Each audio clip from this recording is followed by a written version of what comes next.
This week we're exploring one of the oldest societies in starfish lovers, the Osay, known commonly in the comic as the Umshay. The Osay are the true indigenous civilization of Emmerich. Their name translates to Breath of the Spirit, a nod to their ancestral deity Riaswa, whose name means heaven's breath. Once united under a single sovereign body known as the Tanyu, the Osay's influence stretched across the entirety of Anaya, which is now known as Emmerich.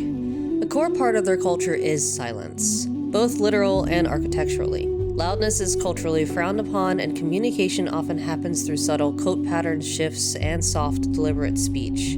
The only exceptions are sacred moments, religious ceremonies, prayers, and music where raising one's voice becomes an act of reverence. This quiet reverence is mirrored in their surroundings. Osay homes are nearly invisible at a first glance, mound dwellings and cliffside structures that blend seamlessly into the natural landscape. While the exteriors remain modest, their interiors reveal an understated elegance. Coil nacre hallways and skylit chambers carved from skill, a rare, fast-healing mineral that responds to water. Skill is essential to Osay construction. When hydrated, it heals its own cracks and fractures, almost like the structure is alive. Thanks to this, many Osay buildings have endured for centuries with little visible aging. Ritual cleansing is a vital tradition where water is used not just for spiritual renewal, but to awaken and bless structures. During religious holidays, homes and temples alike are ritually bathed, reinforcing the longevity and sacred presence. Unlike surface-dwelling cultures, the Osay seldom cut wood. With skill and nacre being more abundant, their tools, furniture, and even decorative items are crafted from these resilient luminous materials. But perhaps the most fascinating feature of Osay society lies underground.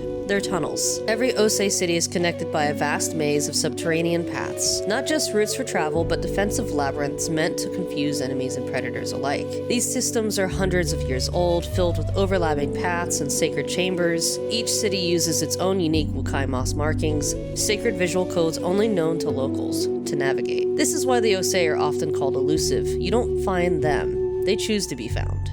We see an example of this in Svezia, where ancient Osay ruins lie hidden beneath the city. These forgotten mazes have become sanctuaries for outcast groups like the Leth, who now make their homes along these ancestral paths. One of the most well-known Osay characters within the story of Starfish Lovers is Mama Cass.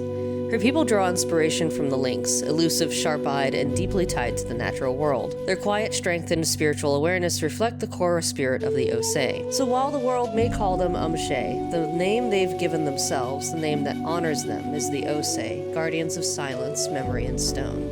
If you'd like to learn more, don't forget to like this video and leave a comment below. I'll be sharing more about the Osay and other facets of Starfish Lovers in the future on World Building Wednesdays.